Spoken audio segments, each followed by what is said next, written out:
사무엘상 21장 1절에서 9절까지 말씀입니다. 우리 1절부터 9절 같이 봉독합니다. 시작.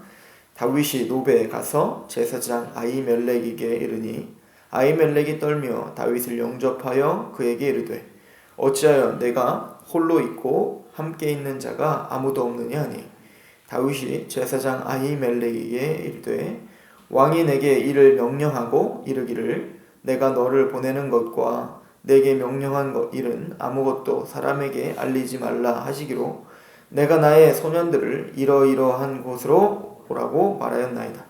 이제 당신의 수중에 무엇이 있나이까? 떡 5덩이나 무엇이나 있는 대로 내 손에 주소서 하니 제사장이 다윗에게 대답하여 이르되 보통 떡은 내 수중에 없으나 거룩한 떡은 있나니 그 소년들이 여자를 가까이만 하지 아니하였으면 주리라 하는지라. 다윗이 제사장에게 대답하여 이르되 우리가 참으로 3일 동안이나 여자를 가까이 하지 아니하였나이다.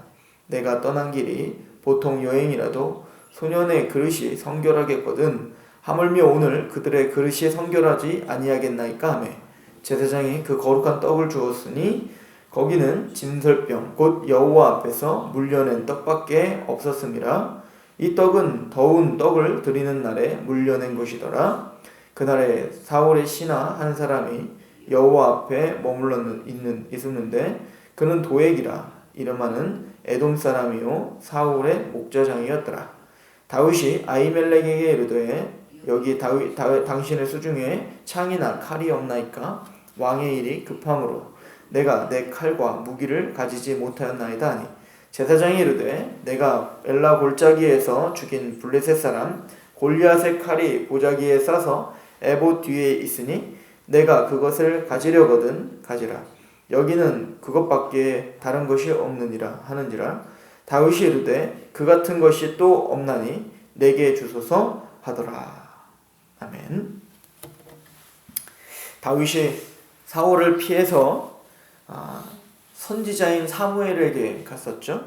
그러나 선지자인 사무엘도 다윗을 보호할 수 없었습니다. 그리고 또 왕자인 요나단에게 갔습니다. 그러나 그 왕자인 요나단도 사울의 그 손에서 다윗을 보호할 수가 없었습니다. 이제 다윗은 제사장인 아히멜렉에게로 왔어요. 아마 다윗은 이제 이 유다 땅을 떠나면서 하나님의 성전에 이제 다시는 못 올지도 모른다라고 하는 마음으로 아마 왔던 것 같습니다. 근데 오늘 다윗이 이 제사장 아히멜렉에게 왔을 때 이 아히멜렉에게 거짓말을 합니다. 21장 2절에 보면 다윗이 제사장 아히멜렉에게 이르되 왕이 내게 이를 명령하고 이르시기를 내가 너를 보내는 것과 내게 명령한 일은 아무것도 사람에게 알리지 말라 하시기로 내가 나의 소년들을 이러이러한 곳으로 오라고 말하였나이다. 아히멜렉이 어쩐 일이냐? 어째 수하에 아무도 안 데리고 여기를 왔느냐? 라고 물어보니까 사실대로 얘기했다면 제사장 아히멜렉이 하나님의 사람이었던 다윗을 아마 숨겨줬을 거예요. 그래서 다윗은 인간의 연약함으로 그 순간 숨기고 싶었던 겁니다. 그리고 그 연약함을 가지고 거짓말을 한 거죠. 사울이 나를 보냈다. 그렇게 해야 아히멜렉이 자신을 영접하고 또 지금 너무 굶주렸기 때문에 먹을 것을 얻어먹고 무기를 가지고 가려고 하는 심상으로 아마 이런 거짓말을 했던 것 같습니다. 사실은 이 거짓말 때문에 이 아히멜렉을 비롯한 제사장들이 다 살육을 당하는 장면이 이제 22장에 나옵니다. 만약에 다윗이 거짓말을 하지만 않았다면 이 아히멜렉이 숨겨주고 그렇게 하면서 또 다른 어떤 지혜를 냈을 텐데 인간의 연약함은 바로 이런 거죠. 다윗조차 어떤 위기에 봉착했을 때 이렇게 무너지는 겁니다. 나중에 22장 22절에 보면 다윗도 이 사건을 회고하며 후회를 하죠. 내가 그 제사장들을 다 죽인 거라고. 그러나 하나님은 이런 다윗을 긍휼히 여기십니다. 어찌 보면 우리가 바로 그런 사람들이죠. 다윗과 같이 기름 부음을 받아 구원을 받고 복음의 사역자라 이름하며 그렇게 사역을 하고 그렇게 살아가지만 또 때로는 골리앗도 부수는 그런 용감한 모습도 보이지만 때로는 나의 개인적인 어떤 감정과 또 개인적인 어떤 상황 때문에 또 이렇게 힘없이 무너지는 또 우리의 모습을 다윗을 통해서 볼 수가 있습니다. 다윗은 너무나 배가 고팠습니다. 그래서 아히멜렉에게 뭐 먹을 것 좀 있습니까? 떡 좀 주십시오 라고 이야기했을 때 이 아히멜렉은 지금 나에게 있는 떡은 보통 떡은 없다. 그러나 거룩한 떡, 그거 뭐냐면 성막 안에 진설병이 있죠. 그 떡은 거룩한 하나님께 드리는 떡이지 않습니까? 그 떡밖에는 없다라고 했을 때 여자와 잠자를 갖지 않는다면 이 떡을 먹을 수 있다라고 했고 다윗은 그 떡을 먹게 됩니다. 이 부분은 예수님께서 마태복음 12장 3절부터 8절에 이 본문을 이야기하면서 하나님의 성품에 대해서 설명을 해주죠. 그러니까 진설병의 그 떡, 거룩한 떡을 사실은 먹으면 안 되죠. 제사장 외에는 먹으면 안 되는데 그것을 다윗에게 줬지 않느냐. 왜냐면 다윗의 지금 상황이 굉장히 급박하기 때문에 그랬죠. 지금 의인이요 하나님의 백성인 다윗이 사울에 의해서 아무 이유 없이 지금 죽임을 당할 그런 상황에 지금 도망을 가는 상황이었지 않습니까? 그런 상황 속에서 제사, 제의, 그러니까 의식이 중요하냐? 아니면 그 하나님의 사람을 도와주고 생명을 부지하기 위해서 떡을 주는 것이 먼저냐? 예수님 시대의 바리새인과 서기관들은 바로 그 의식과 헐의의식, 그러니까 겉으로 한 그 의식에 얽매여서 사람이 옆에 죽어가는 것도 전혀 보이지 않는 거죠. 그래서 그 대표적인 게 예수님이 예를 들은 게 그거지 않습니까? 어떤 사람이 강도를 만나 죽어가고 있는데 제사장과 그 당시에 유대인들이 지나가면서 그랬다는 거잖아요. 나는 제사를 드리러 가야 돼. 난 예배를 드리러 가야 돼. 그래서 나는 너를 도와줄 시간이 없어 라고 하고 지나간 거예요. 그러나 유대인들이 그렇게 얕잡아왔던, 그 부정하게 봤던 사마리아 사람은 어떻게 했다는 겁니까? 그를 데려다가 치료했다는 거죠. 그리고 예수님이 누가 이웃이냐라고 이야기했다는 것은 주님은 제사를 원하지 않고 자비를 원한다라고 하는 호세아서 6장 6절의 말씀을 우리에게 알려주고 있는 겁니다. 에레미야서에 이렇게 이야기하고 있는데요. 제가 읽어드릴게요. 에레미야서 7장 3절부터 보면 만군의 여호와 이스라엘의 하나님께서 이와 같이 말씀하시되 너희의 길과 행위를 바르게 하라. 그리하면 내가 너희로 이곳에 살게 하리라. 너희는 이것이 여호와의 성전이라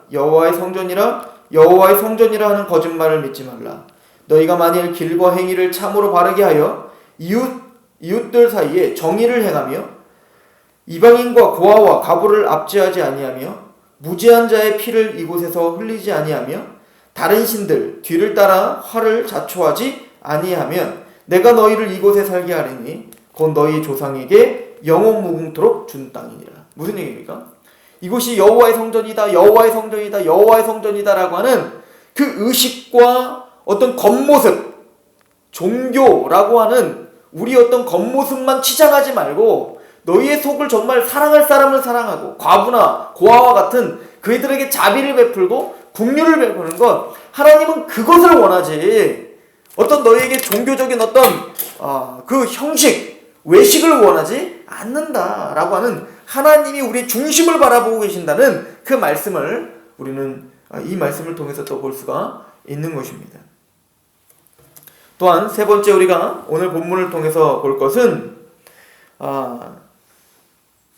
7절부터 보면 그날에 사무엘상 22장 7절에 그날에 사울의 신하 한 사람이 여호와 앞에 머물러 있었는데 그는 도액이라 이름은 에돔 사람이요 사울의 목자장이었더라. 다윗이 아히멜렉에게 이르되 여기 당신의 수중에 창이나 칼이 없나이까? 라고 해서 칼을 주는데 그 칼은 바로 골리앗의 칼이었던 겁니다. 9절에 제사장이 이르되 내가 엘라 골짜기에서 죽인 블레셋 사람 골리앗의 칼이 보자기에 쌓여 에봇 뒤에 있으니 내가 그것을 가지려거든 가지라. 여기는 그것밖에 다른 것이 없느니라 하는지라. 다윗이 이르되 그 같은 것이 또 없나니 내게 주소서 하더라. 우리는 이 칼을 블레셋 사람 골리앗의 칼을 다윗이 다시 취하는 것을 통하여 우리 한 두 가지 정도를 또 볼 수가 있어요. 첫 번째는 이 칼을 들고 다니면서 다윗은 전쟁 중에 무슨 생각을 할까요? 돌 5개로 이 장수인 골리앗을 쳐 죽였다. 누구의 힘으로? 하나님의 은혜와 하나님의 보호하심과 하나님의 능력으로. 즉 지금 다윗에게는 그러한 용기가 필요할 때예요. 사울이 지금 자신을 잡으려고 올 때 예전에 자기가 하나님의 은혜로 보호하심을 받아 하나님의 능력으로 이 거대한 골리앗을 쳐부셨다는 그 사건이 다시 생각이 나야 되는 거죠. 그래서 이 칼을 들면서 다윗은 뭡니까? 다시 한번 하나님의 은혜와 보호를 생각했을 것입니다. 하나님의 섭리인 거죠.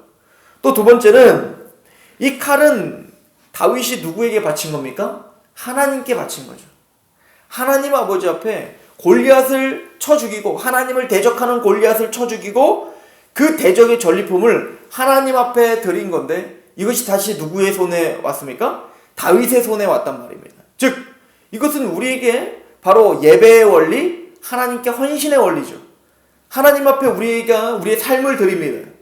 그러면 그 삶을 하나님은 우리에게 다시 돌려주시는 거예요. 그리고는 그 돌려받은 것을 가지고 이제는 하나님의 그 보호하심과 은혜 안에 정말 힘있게 사역할 수 있도록 주님은 또 우리에게 서포트해 주시는 거죠. 오늘 말씀을 통하여 우리는 세 가지를 확인해 보았습니다. 첫 번째는 다윗의 연약함입니다. 다윗은 하나님의 사람이었고 그런 강력한 힘을 용기를 가졌던 사람이었지만 다윗에게도 이런 연약함이 있었다. 그리고 이런 연약한 다윗을 선지자와 왕과 제사장 그 어떤 누구도 보호해 줄 수 없었다라고 하는 것을 봅니다. 그러나 자비가 많으신 하나님은 어떤 형식과 어떤 종교성보다는 자비를 통하여서 긍휼을 베푸시기 원하는 하나님. 그 하나님은 다윗에게 긍휼과 자비를 베풀어 떡을 주시고 그리고 무엇을 주십니까? 무기를 주십니다. 그 무기를 통하여서 다윗은 두 가지를 생각했다고 했습니다. 바로 하나님이 나의 보호자구나. 하나님은 나에게 은혜를 베푸시는 분이구나. 더 나아가서 내가 하나님 앞에 드렸던 나의 삶, 하나님은 나에게 다시 돌려주시고 더 풍성하게 주시는구나. 이 말씀을 믿으시고 오늘 하루 승리하시며 그렇게 힘있게 하나님께 드리시는 저 여러분 되기를 소망합니다. 기도하겠습니다. 아버지 하나님 너무나 감사합니다. 다윗의 연약함을 봤습니다. 그럼에도 불구하고 그 다윗에게 자비와 긍휼을 베푸시는 하나님의 성품을 봅니다. 그리고 다윗에게 용기와 그 보호와 하나님이 함께 하심을 알려주시는 그 섬세한 하나님의 은혜도 봅니다. 주여 우리 인생 가운데 우리의 하나님의 뜻 앞에 거룩한 삶을 살기 위하여 거룩한 군사로 그렇게 힘있게 승리하기 위하여 주님의 이 똑같은 은혜가 필요합니다. 오늘 하루 우리를 주장하시고 우리의 생각을 붙잡아 주옵소서. 예수 그리스도의 이름으로 감사하며 기도하옵나이다.